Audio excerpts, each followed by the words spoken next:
My unit, salute, amped up, Friday, the 30th of May for the year 2025. We got a good show for you today, man. Packed, jacked, and stacked.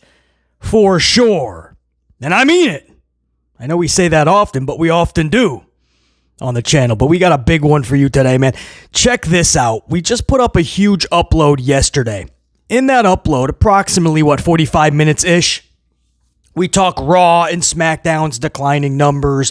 We talk a host of other topics, but for about 30 minutes, for a good half an hour-ish, give or take a minute or two, we talked about WWE trying to snuff out AEW recently and going forward. We just saw it with Double or Nothing and WWE putting up their NXT Battleground right up against it.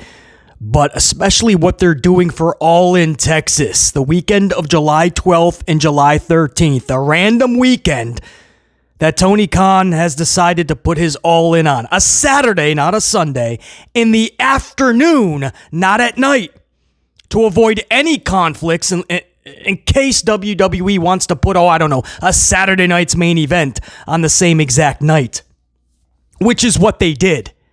They put a Saturday night's main event on that same day, the 12th of July, and then an Evolution the next night on Sunday.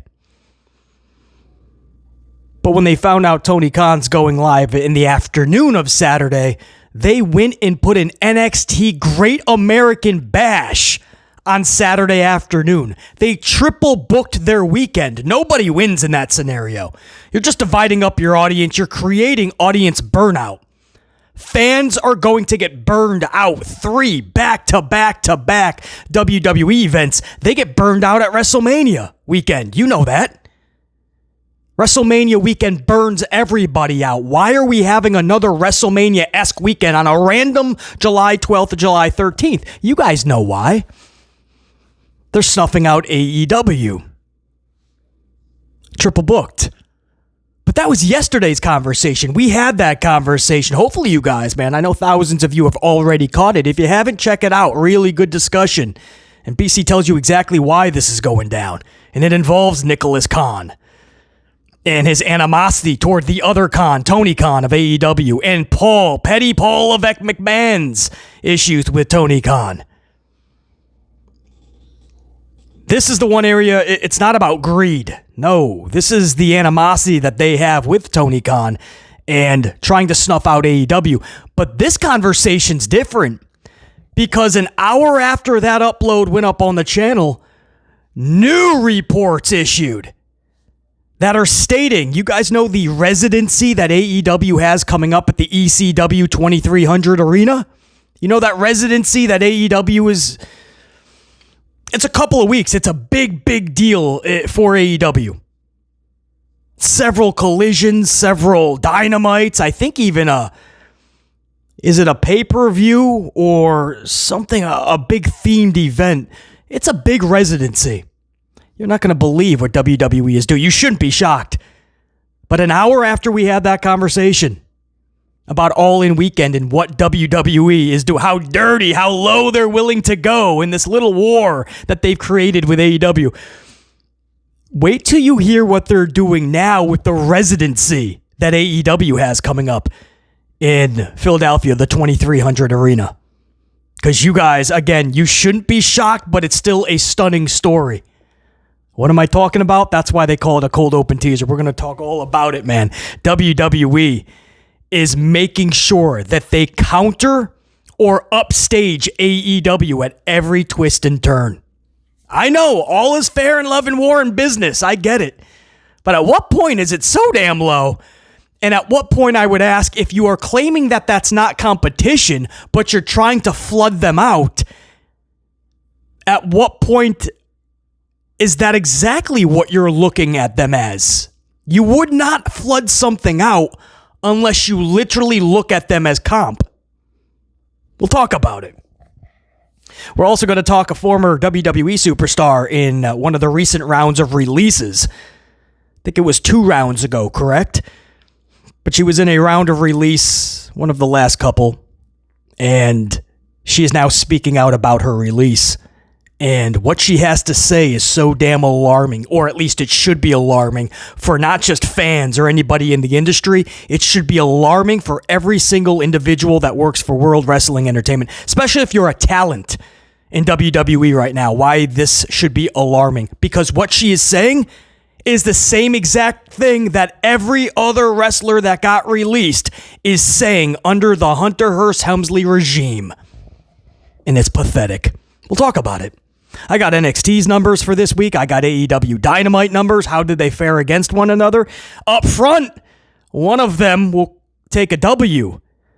But there's a huge asterisk, and this is alarming for NXT. So maybe this is another reason why they feel they have to snuff out AEW. We'll talk all about that as well. It's all coming up in this very amped up load. And we're going to talk some Bubba. Right? Stupid shit that Bubba says. It should be a segment every Friday. We should do a segment. Stupid shit Bubba says. Bubba Dudley is in the headlines for another stupid statement. He's always saying stupid shit like Charlotte should have all the titles to collect extreme heat. Yes, that's what we should do. Give her all the titles. Oh yeah, that's awesome. Oh, now Bubba is talking about Jey Uso is not feeling like a champion. Jey Uso doesn't feel like a world champ. Really, Bubba? In other news, the sky is blue, grass is green, and Liv Morgan is hot. Tell us something we don't know, Bubba. Now all of a sudden, the people that were all for this Royal Rumble victory and all for Jey Uso winning WrestleMania and the championship, now all of a sudden, they've come to a conclusion. This isn't working. You think? If only there was somebody who said this from the jump before WrestleMania in the tap out of Gunther and winning the world title. If only somebody had said this. If only there was a unit, a group in the wrestling world that said there's no reason under the sun he should have been winning Royal Rumble. Oh, wait, there was somebody. There was a unit. There was a group. It's the Amplified unit. It was the Amplified man. We were saying that. And now everybody is starting to see, oh, maybe this isn't working. You think? Dude, Jey Uso is your world champion in 2023. You think there's an issue with this? You think that, are you questioning why fans are going away in droves? They can't sell out their arenas like they used to. The ratings are going backwards. They have to pull out of WrestleMania in other cities because they think they can only make the most money there in Vegas, their headquarters. Remember when it was all cute and cuddly when they were screaming, oh, business is booming. But what happens when business is no longer booming? Because you have idiots at the top saying, if you don't like what you're watching, you're not a real fan and you can fuck off. Eventually they fuck off.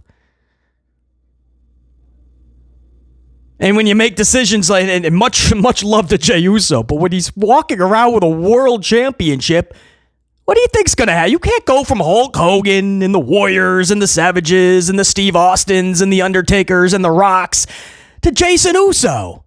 Not even from John Cena to even Cody Rhodes to Jason Uso. You can't. Roman Reigns to Jason Uso. You can't do it. And you already see what's coming up on the horizon. Samuel Zayn is going to be a champion because they're already implementing that storyline. Samuel Zayn. Mid-card Sammy. But basically, I like Sammy, man. He deserves it. He doesn't. No, he doesn't. He's good. He's a good wrestler. What deserves? Then everybody deserves a world title. Then Tozawa, R-Truth's been there since 1962. He deserves it. Everybody deserves it. Ludwig Kaiser, where's he at? I haven't seen him since Charlotte Flair name dropped him. Bring him up there. He's been there for several months. Put a championship on him. He deserves it. Screw it. Split up Pretty Dudley. And give what's his name? Prince Elliott, give him a championship. He's been busting his ass lately. Give him a world title. He deserves it. Samuel Zayn has been there for years. That is awesome. He's collecting crazy checks for lots of cash. Looks like he could easily be an employee at Home Depot, right? Doesn't have a look of a larger-than-life superstar, but he's a good wrestler. Cool. He had that good story with the bloodline. That was awesome. Awesome. This is awesome. No, I don't. 2025, do I need to see Samuel Zayn walking around with a world championship? This company has major issues. Pro wrestling has issues, and they have to get their shit in order. Their ducks in a row, pull their heads out of their own asses. Stop. A world champion has to be, feel, look, come across as a world champion. They ain't gotta be 6'8", 350. I understand, but can we just get a feeling back, some emotion? Jason Uso, Sami Zayn, who is next? Honestly, man. You throwing the world title at Tozawa just to have a giggle? Do the Tozawa dance with the world title. We don't have to talk about it now. What am I saying, right? We just pretty much talked about it. Stupid shit. Bubba says. Bubba Dudley talking about Jey Uso and how Monday it just felt like he forgot his lines and Gunther had to put him back on track. You think? Jey Uso is a shell of what he is as a tag team. Same with Big Jim, his brother Jimmy, man. Singly, it just doesn't work. You guys saw, man, we were all stunned at WrestleMania when it was Jimmy versus Jey. We all thought it was going to be one of the best WrestleMania matches of all time. One of the best matches we'll ever see. It was one of the worst. It was, what are we doing? It's just as a tag, it's something that happens, man. As a tag team, really good. Individually, not so much. And it has to be more than a tagline. It has to be more than a catchy word. And the fans like to dance with you. It has to be more than that. Otherwise, you would have given this to LA Knight a year ago, 2 years ago. Because LA Knight is more than just the word. LA Knight is more than 6% merchandise. LA Knight's merchandise went up 21%. More than the Yeet merchandise. At the peak of the Yeet movement. Those are facts, man. And when the bell rings and the dancing is over and the crowd goes mild for Jason Uso. For La Knight, They keep that momentum and that enthusiasm. You could have done really special things if you just booked this guy semi-decently. Helmsley just made sure that it was internal sabotage for LA Knight. And he anointed Jey Uso is going to be one of my guys. So I got to catapult him. To what? He's not good as a singles wrestler, man. He could sell 6% more merchandise and he can get the crowd and the kids to yeet. Cool. Book that solid in the mid-card. I still ask that instead of yeeting for 20 minutes every Monday because it's not fun for anybody that's watching. If you're not in the arena and you didn't pay a lot of money to dance like an idiot, it's not interesting every single week doing the same thing over and over. So maybe cut 20 minutes to 10 and eventually 5 and maybe 1 is what we ask. But book him solidly with that mid-card. I had no problem if he wants to collect IC championships. It's not doing anything for him or the title, but okay. But what idiot could have possibly thought it was the right thing to do to have this guy win a Rumble, a WrestleMania victory over Gunther, tapping him out in 8 seconds to his own move, turn into Super Uso, knock people out with Roman Reigns' spear, choke people out with Gunther's choke. He's Super Uso. Meanwhile, his cardio is the worst I've seen. He blows up just trying to cut a promo. Forget wrestling in a match. 3 minutes in the match, he's done. When the bell rings, it's done. What idiot could have possibly thought it was good to give Rumble and WrestleMania victories and championships? Oh yeah, Helmsley, that's right. And now, people that supported this from the jump, like Bubba, are now going, well, I gotta be honest, it doesn't feel like he's a champion, like a world champion. He doesn't feel like a world champion. You think? Do you fucking think? Yet again, BC in the Amplified unit was right. That's like a running theme in the wrestling world. We just stay collecting W's. It's not even a pat on the back. It's ridiculous at this point. We just stay collecting W's. Wild, man. So we don't have to talk. That was just a long-ass cold open. Because one of our stories I couldn't help. I couldn't help but talk about that because it was like, how is that a headline?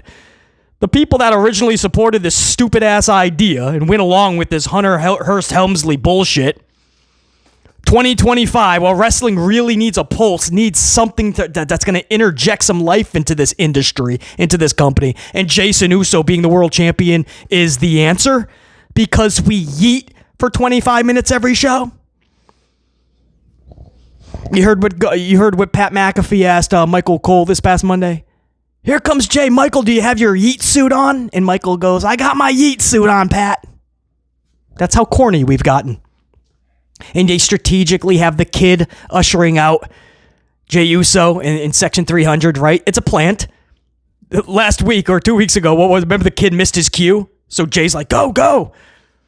And the kid escorts him out. And then all of a sudden, Jay stops at another planted kid and yeets. And the kid yeets with him. And then he gives the glasses or daps, right? Helmsley is fixated on trying to make us all see how big this yeet movement is with the kids, and that's why he made the decision. Dude, stop. You can plant all the kids you want. You can plant all the 20-minute sing-alongs and dance-alongs on these shows that you want. It's not going to subside from the fact that this was a bad decision of epic proportions. Jason Uso holding the world title is laughable. It's ridiculously bad. And now you even have individuals like Bubba, people that supported that decision and thought this could be good. No. Now they're finally waking up and going, oh, that was a rough promo. And this is a rough... Why are we getting him and Gunther again? And why is in this random tag team match with Cody Rhodes against Logan and Cena? Just because Cody came back at Saturday night's main event and made the match. What the fuck? There's no reason for this tag match. At this point, the wrestling world will throw a party, a parade, when that title is taken off of Jey Uso. And that's sad because I do have so much respect for Jey. Again, one of my favorite tag team, man, easily the Usos, or at least at one point where I don't know if the 2025, when they do get back together, I don't know what's going to be left in the tank, but it's going to be better than them singly. But it's sad to say that, but when that title gets off of Jey Uso, the company, the direction, we can start to move in the right direction. But right now, man, we're just stuck in neutral right now. I mean, we truly are. We're stuck in neutral because we can't go anywhere. And if we do, it's going to be reverse. We're going backwards with these championships going on random individuals like Jason Uso, and they're setting up the storyline with Sami Zayn. Everybody's yelling, you can't win the big one, Sammy. Karrion Kross. Do you see how they used Karrion Kross this past Monday? Hey, Sammy, you'll never win the world title. That's all he did. And Sammy's dejected. You just did that storyline with Jey Uso, the Rocky storyline. That was the whole story with Jey. Jey, every time he's on a microphone, I'm sick of everybody telling me I'll never win the big one. I'm never going to win. I'm never going to beat Gunther. I'll never win the world title. And then he did it at Mania. Wow, what a moment. And they're trying to do the same story. Everybody's telling Sammy he'll never win the big one. No, that's not you're missing the reality. Nobody cares if he's ever going to win the big one. We don't need to see it. Nobody gives a shit about Sammy winning the big one. That's what we should be talking about. Not that he never will. It's the fact that nobody needs to see it. Except for the fan, of course, that goes, everyone deserves that. I like Sammy and he deserves the world title. This isn't about deserves it. That's the problem. That's why pro wrestling is in the shitter, because we just go around putting titles on everybody that so-called deserves it. So then you have titles on weird-ass motherfuckers, man. People that have no business with championships. They don't move the needle. They don't put asses in seats. They don't make anything exciting. But they deserved it. It was their time, their opportunity, the right thing to do. I miss a time when the championships went on the people that the championships had to go on because they were the needle movers. Those were the ones that were going to put that pulse into the product, put those asses into seats.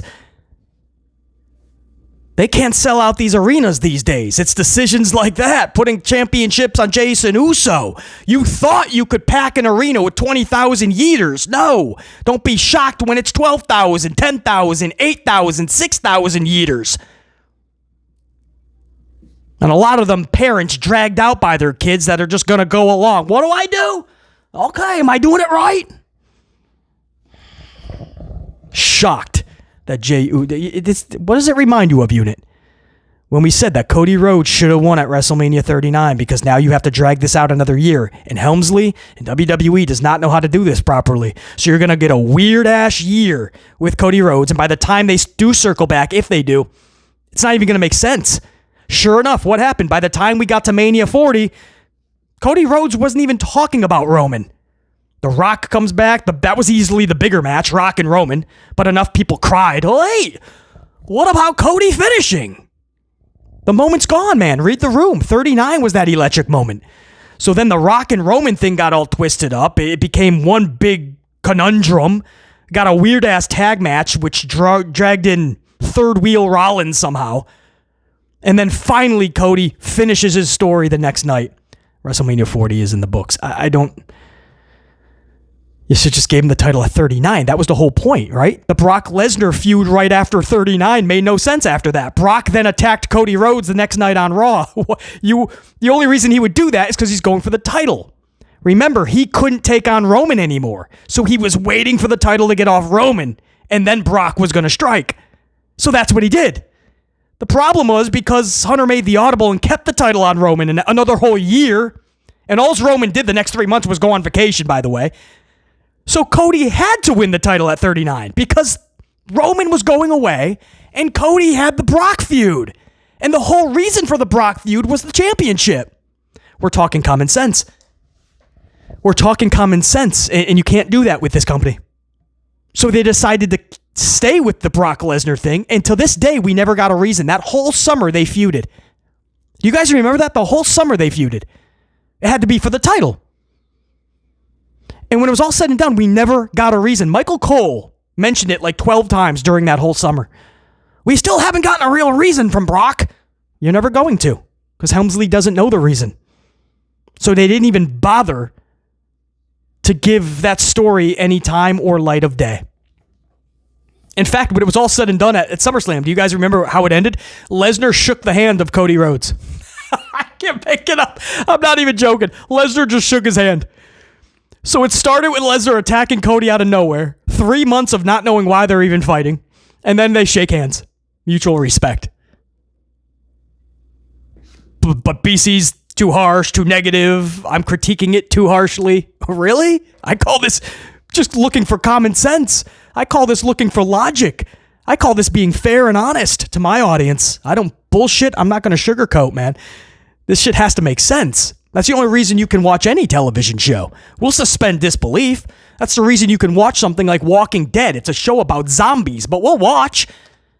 Because the writing was good up until about 7 seasons. Right? The writers did a good enough job to make us believe in it, man. We'll watch a show like Family Matters with a character like Steven Urkel, which is so outside the box. It's out of the realms of normality, right? It's probably not something that would be realistic. But Family Matters was so well written and so well done, you believed that Steve Urkel could be the nerd next door. And so on. Shows, movies, whatever it is that you watch and you get invested because you can believe in that world. You can suspend the disbelief. WWE doesn't even give us a chance to do that anymore. And the only thing they care about is just exposing the industry with shows like WWE Unreal, starring Hunter Hearst Helmsley, Paul Levesque McMahon. He's going to show you how the whole business is just fake. We're going to take you into the writer's room and show you how we put the rocket on Jason Uso and made him our company guy. The Rock can't let one thing that he does do go without having a press conference immediately after the show to tell you all that went into the segment. I have to hurry up and break character so everybody knows I was just playing a character. I'm such a good actor. Dwayne, the amazing actor, Johnston.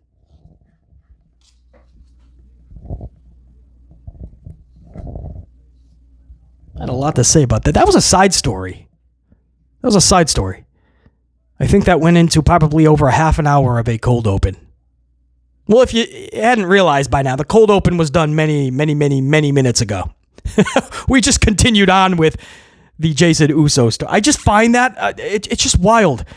It's just, if more people just listened to BC in the Amplified unit, you wouldn't be shocked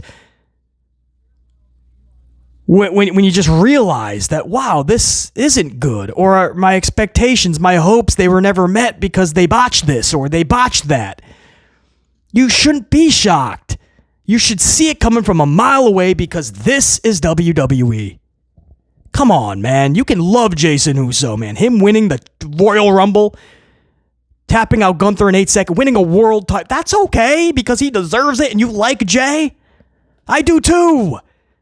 But I love professional wrestling more.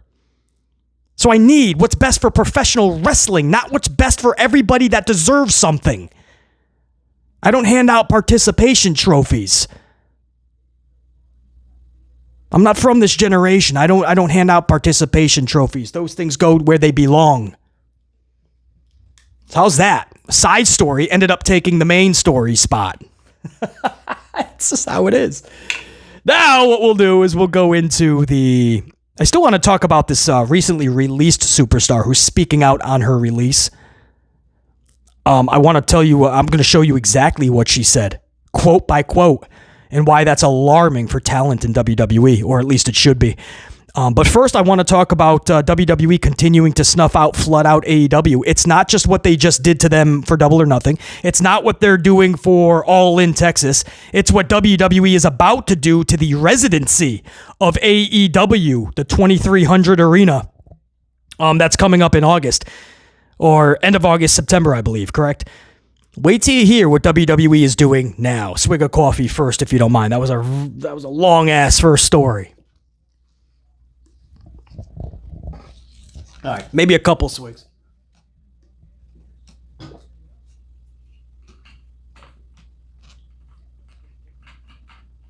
So, first, for context, maybe I'll just give you these numbers, and then that can kind of go into maybe the reasoning for WWE doing this. Although I know the top two reasons is Nick Khan and Petty Paul Levesque McMahon. They just don't like Tony Khan. But these numbers might add on to why they feel the need to flood out AEW. The numbers this week for NXT was 650,000 viewership. 650 for this past week's Tuesday night NXT. That is down 46,000 viewers from last week, which pulled us 696. So viewers checked out in droves. Now, yeah, you got NBA playoffs. I think even NHL. So you got comp, but so does AEW. I never use that as an excuse, but I know that it affects.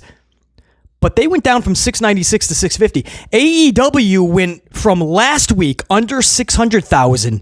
They went up over 40,000 viewers to 636,000. That is not including the Max streaming. Now, no, they're not pulling in 1 million viewers on Max. I remember a few weeks ago, there was this wild number that was out there. That's not even close. What BC and a lot of the numbers guys in the community, what we've come to the conclusion on is they're roughly around 40,000 on any given week.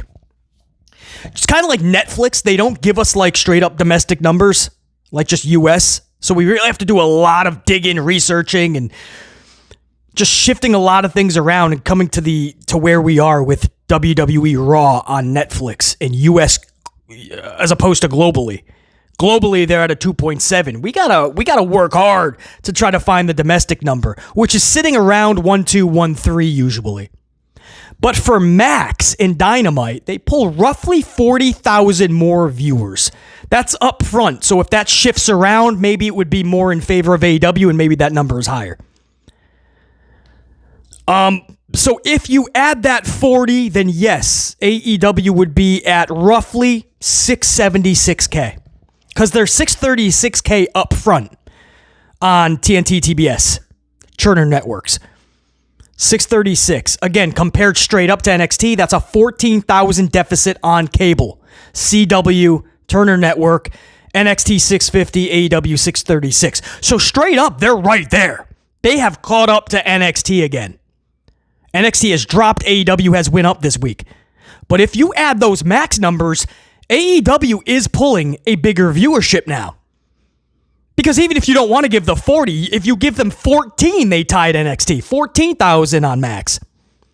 I bring this up because that is a big reason why Nick Khan and Hunter Helmsley, who already have an issue, huge issues with Tony Khan. And now they see that NXT is kind of stagnant. AEW is getting some momentum. They're starting to get talked about more, starting to turn that corner. They want to try to flood it out now.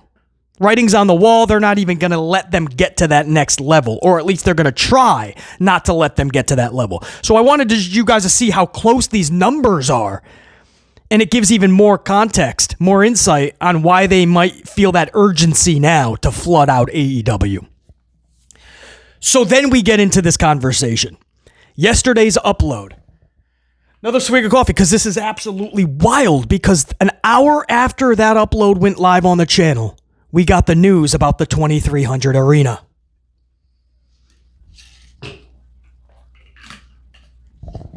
So in yesterday's upload, if you missed it, a real quick recap, 60 seconds. We talked about Double or Nothing. WWE countered that programming up front, head-to-head, with NXT Battleground. Then we find out that All In Texas weekend, you're going to get Saturday night's main event the night of All In, and then Evolution the next night, and then head-to-head Saturday afternoon with AEW All In, you're getting an NXT Great American Bash. They're triple booking their weekend just to engulf and flood out AEW. That's exactly what's happening, by the way. This isn't by coincidence. They just chose that weekend to have a WrestleMania-esque weekend. This is like the WrestleMania for AEW. This is by design. It's absolutely strategic. But we talked about that. But if you needed more evidence of that, check this out. Recent reports came out an hour after that upload went live yesterday that NXT WWE is continuing to try to flood out AEW at the 2300 arena residency that AEW has coming up. A while back, for those that don't know, AEW announced that they're having this huge residency at the old ECW arena, now the 2300 arena. It's going to last a couple of weeks. I think it's, end of August, right? August I want to say like 27th. I'll put it up in post-edit for you guys. I'll make sure that it goes up. Make it a point to do that.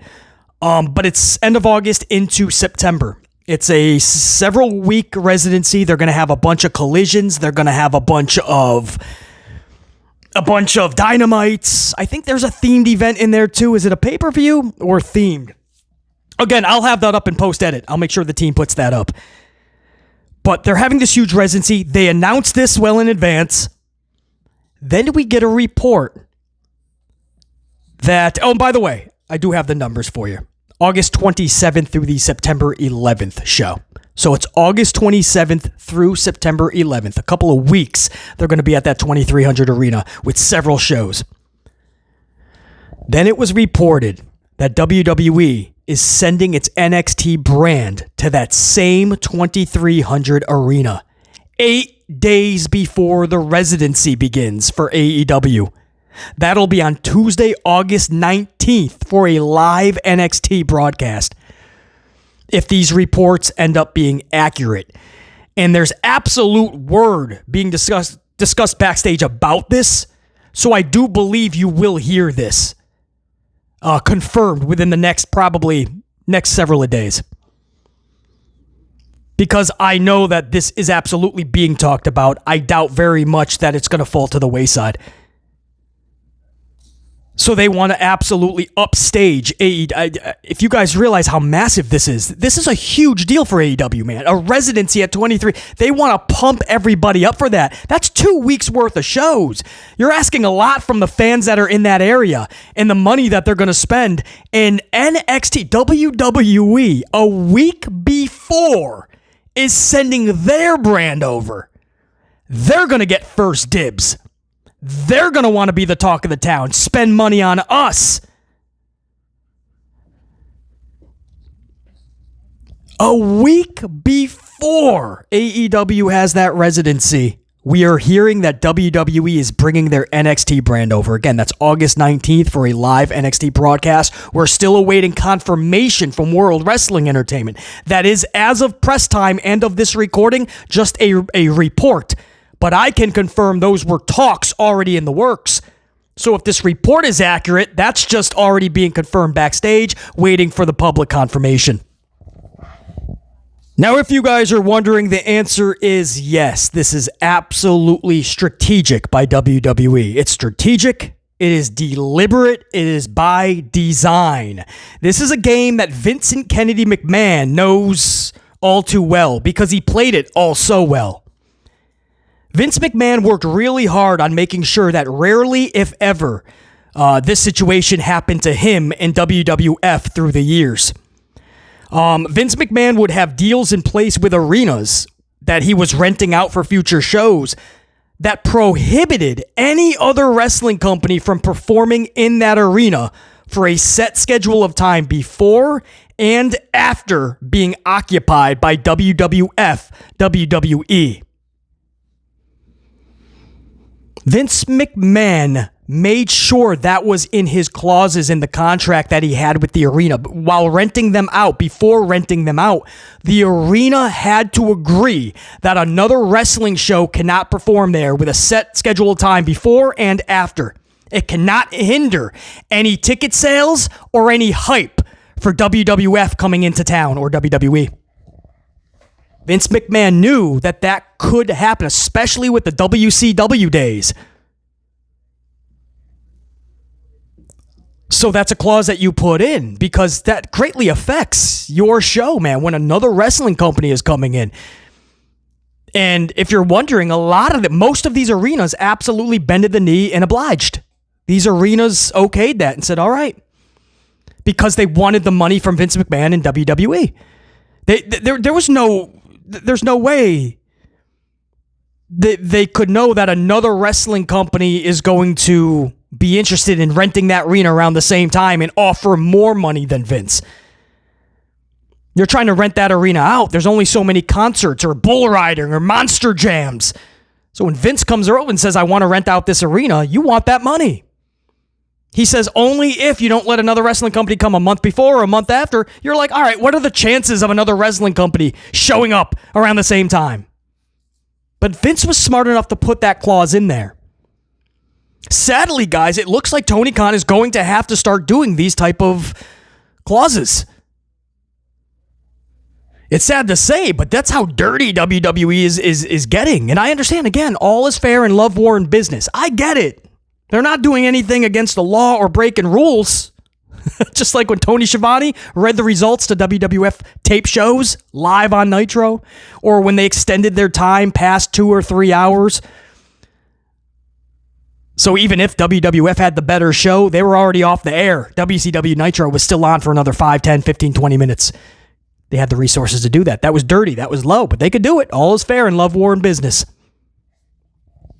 But it's still dirty, right? What Tony Schiavone was doing was dirty. What Bischoff and Turner was doing, dirty. What WWE is doing, it's dirty, man. They are cock blocking AEW at every single corner. You want to put in a big double or nothing event? We're going to make sure NXT is matching you up head to head. You want to put in a big all-in? We got our main roster that night and the next night, but we're going to put our NXT brand head to head again with you on a Saturday afternoon, even though we got 2 other events. We'll triple book it just to make sure that we are head to head with you. Oh, you're going over to a residency at the 2300 Arena, man. We want that Philly audience. We're going to go there a week before, steal your thunder. You think this is all coincidence? How many coincidences do you think can happen possibly in a 2-month time frame before you finally realize WWE is doing this deliberately, strategically? This is by design. And again, we already talked about why. Check that upload out yesterday. Hunter Helmsley, Nick Khan. They have real problems, issues with Tony Khan. And that is showing. So when you see the numbers that NXT lost 46,000 and AEW basically gained 46,000 this week, and they're neck and neck, they're right there. And in fact, if you add the max numbers, they're beating NXT. Yeah, they're not happy. But is this the way to go? Because you claim AEW is not competition. That's what Nick Khan has always claimed. That's what Hunter Helmsley always says. They're not competition, but you're constantly trying to flood them out. You wouldn't do that unless you look at them as competition, because you only flood out competition. Those that you're worried about. Those you're like, uh-oh, they're on to something. They got momentum. That's an issue. I mean, they're willing to hurt their own product. The main roster is Saturday night's main event, Evolution the next night. Let's put NXT Battle or a Great American Bash hours before Saturday night's main event. You're burning your audience out. Nobody has the time to talk about anything that happened at Great American Bash because it's right into Saturday night's main event. And nobody can talk about that afterwards. It's right into Evolution. Nobody can talk about that. It's right into Monday Night Raw. And what happens Tuesday morning? We're supposed to recall all five, because you had SmackDown on Friday night. Then Great American Bash. Then Saturday night's main event. Then Evolution. Then Raw. So you had 5 shows in 4 nights. What are we supposed to talk about? Is that their goal? 5 WWE shows in 4 nights. Nobody could possibly talk about All In. You'd be surprised. Been a bunch of WWE shows recently, and I'll tell you this, man, Double or Nothing was being talked about way more than Saturday night's main event last week and head-to-head with Battleground. Double or Nothing was being talked about way more, because Double or Nothing was better than both shows combined. So they better be careful and produce some of their best premium lives of all time. Because wouldn't that be something if AEW beats all 3 shows with 1 show All In? Not a good look.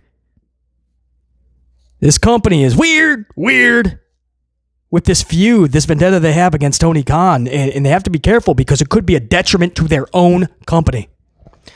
But that is a real thing, man. The 2300 Arena, there is strong talk that WWE wants to bring NXT there a week before AEW's residency starts. That is a huge kick in the balls to Tony Khan. But so far, he's taken this pretty heads up. I mean, there's no real... He's not swinging back. He was asked at the Double or Nothing media scrum about WWE countering his shows a lot more recently. And Khan just with a little smile just said, yeah, I mean, this is the most I've ever seen since like the Crockett days. But he urged everybody. He told everybody, he said, this will end a lot differently, I assure you. I'm not going to crumble. I'm not going to sell. They're not going to snuff us out, squash us out. This will end differently if they want to keep doing this. Like, he's not going anywhere. AEW is not. So that was really cool for him to say that. You know, he took the high road. He didn't swing back, but he just informed everybody that he's aware of it. It's a massive issue, right? This is the most he's seen since the Crockett days. But it's going to end differently if they keep going that route. Wild. Weird.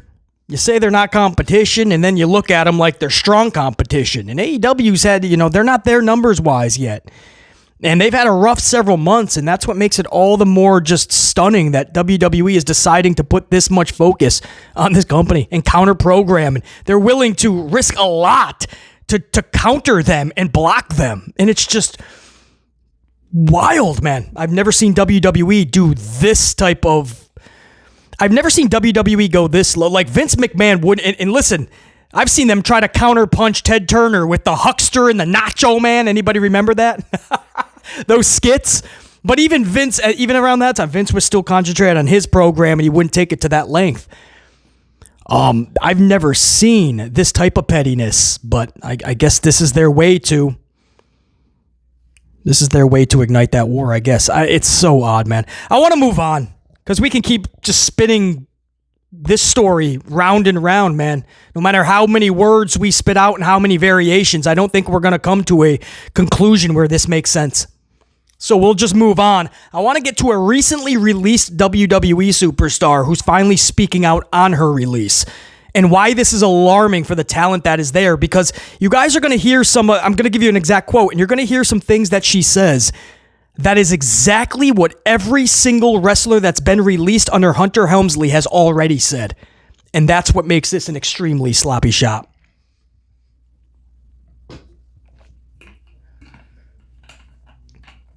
Elektra Lopez. I don't know why I always think Carmen Electra. I think that was an MTV personality back in the day, right? She was beautiful too, I think, right? Carmen Electra? Elektra Lopez. Elektra Lopez. I put her in that category of like Chelsea Green. Remember when Chelsea Green was released a couple years ago? And a lot of us it wasn't fake outrage. We were shocked because we're like, you didn't even give her a chance. You didn't put her in a position to attempt to succeed. Chelsea Green was like there, and then just like, there's the story, she's released. She had a chance to come back, and guess what? She showed you exactly why that was a bad decision the first time around. With Elektra Lopez, she was there for a cup of coffee, if even. She was tagged up with the Santos Escobar group, but they were booked into an irrelevant pothole. So then when WWE goes, oh, it didn't work, we'll release you, we'll try something different. Well, it didn't work because you didn't give it a chance to succeed. So WWE, Hunter Helmsley would have to take those L's. That wasn't Elektra Lopez. So it just reminds me, there's a lot of similarities with what happened to Chelsea Green the first time around. But Elektra Lopez says the following, and I really, man, I'm going to give you an exact quote because I want you guys to hear some of this and think about where you've heard this before, right? With every other wrestler that's been released under Hunter Helmsley, they have echoed the same exact words. Elektra says the following: I was super surprised because I was just on TV that Friday. It was out of nowhere. I was at TV on Friday and we had just gotten assigned a new writer, so I was super excited. I had been pitching ideas for months. I was saying I wanted to be on live events and wanted to work with the girls because I wanted to wrestle. I was on TV that Friday and people were getting released while we were at work.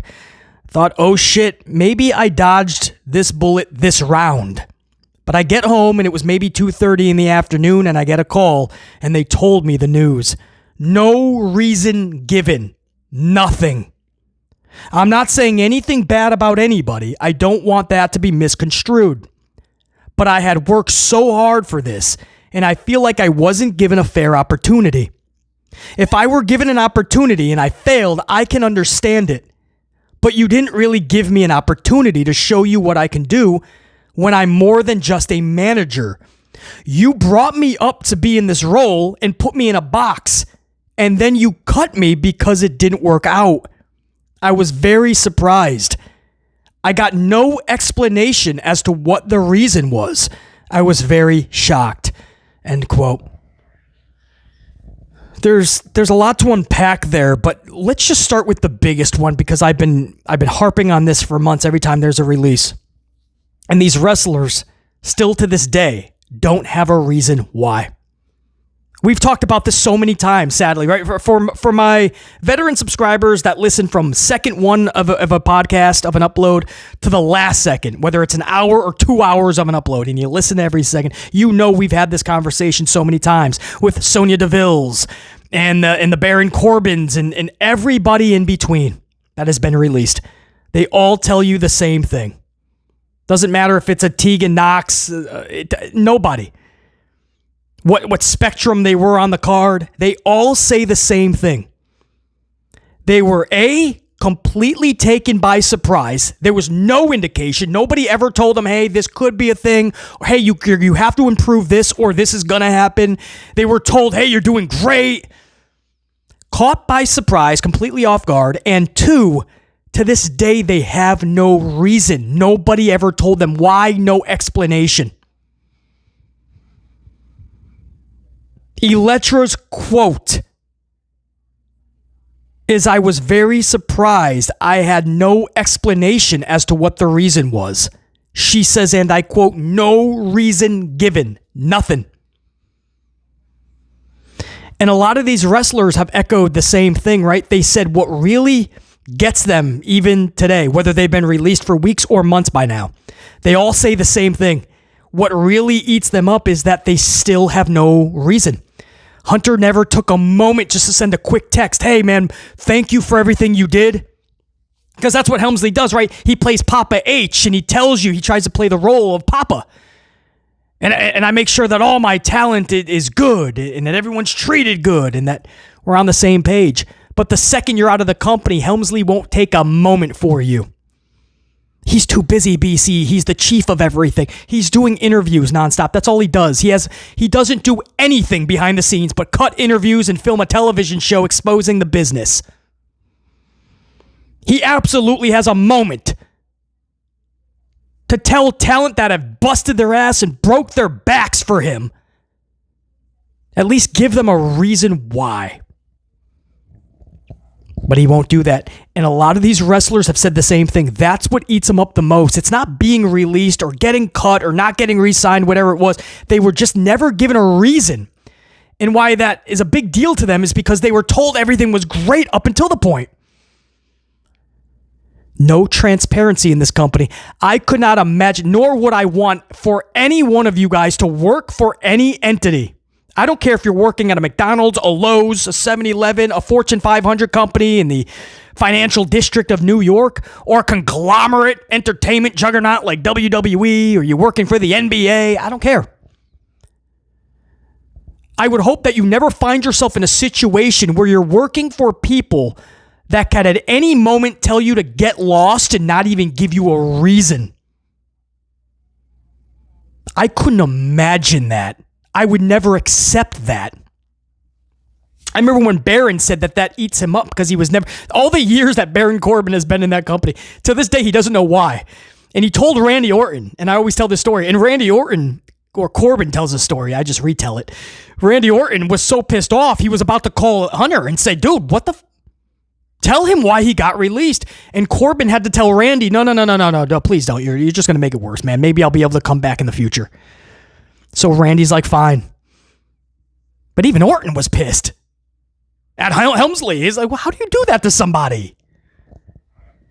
Try doing it to everybody. They just get cut. That's it. BC, that's the contract, man. No, you want to talk contracts? How about how douchey that is? That is a contract, isn't it? It's a contract between WWE and the talent. How bullshit is it that one of those sides can at any moment terminate the contract, but if the other party does, if the talent does it, oh, it's illegality. You're breaking contract. WWE has these contracts, but it's not really. It's a one-sided. It's a one-sided advantage. It's just a one-sided advantage. You sign, and WWE at any moment can do whatever they want. And I understand that that's how it is. You signed it. So business-wise, they're doing everything that is nothing against the rules, all legal. Got it. But at what point is there some type of morale that comes into play? Some type of a respect for the talent that's busting their ass for you? A simple thing, like being honest with them. So if there is even a chance that they're going to get released in a few weeks or so, they can get their ducks in a row. But instead, they tell them nothing. They totally blind them with the news. And then they don't even tell them why, so the talent is stuck wondering for the rest of eternity, unless they do come back, in which same thing will probably happen like Mickie James and so many others. But they come back, that's the only thing they can hope for, because if they don't, that's what they're left with. They got cut, they don't know why. They got released, they got fired, they're not re-signed, and the company's just because... You can't even fathom that would be a thing. You would think there'd be a nice long talk. I don't care if it's a half an hour. I don't care how much shit you have to do. This individual busted their ass for your company, bro. This is one of your talents, and you're firing them or releasing them or not re-signing them. Talk to them. Helmsley, you, the chief of content, chief of the talent, chief of the content. You sit your ass down instead of doing the interviews or your stupid little show exposing the business. Sit down with Tegan Knox. Sit down with Shayna Baszler. Sit down with Baron Corbin. Sit down with these individuals and tell them, talk to them. This is why we're doing it. Your talent has diminished. This is why we're doing it. We just don't see personality or charisma. Bring the next person in. We just don't see a future. I wish there was something different. I love you as a person. I don't care how harsh it may seem, but tell them. Next person, come in. Yes, we think you've gained too much weight. We don't think you can lose enough. Yes, that's harsh. That would be wild, but it's something.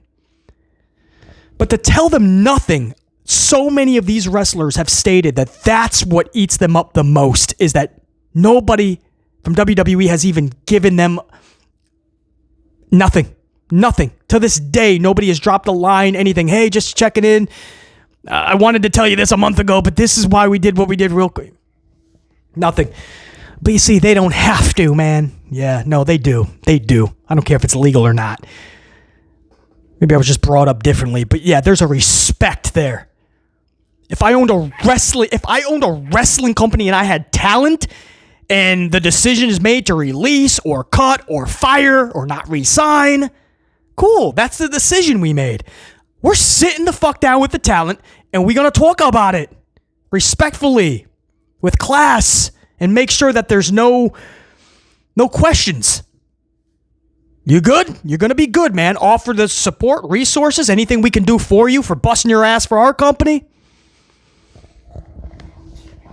Electra Lopez is just the latest, and this is not we go every time there's a release and they speak out, we talk about the same thing because you start hearing the same things. That's a sloppy shot, man. And so many people want to turn a blind eye. Hunter's so good with the talent. They feel more free. He gives them Christmas off. No, he did. Did you see the schedule? They were doing tapings, man. For 3 months, they were doing double tapings. He didn't just give people Christmas off.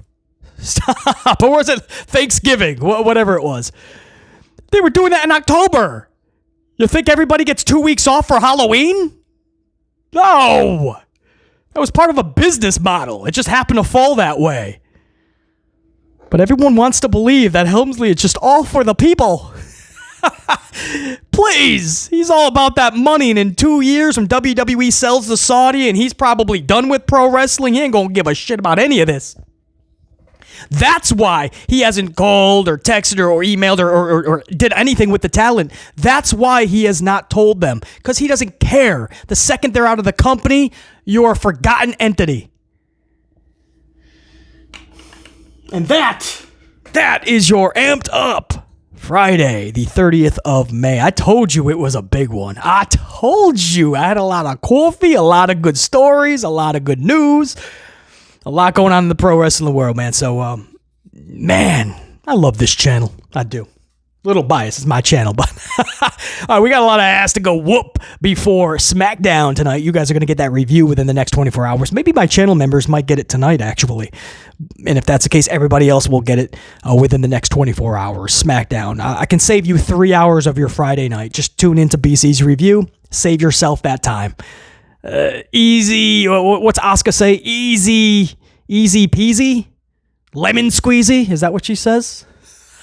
I don't know. It's been a long podcast. 44 dive. That's a wrap. Until next time, and there will be that next time. BC in the unit. We're saying check you. Unit. Salute.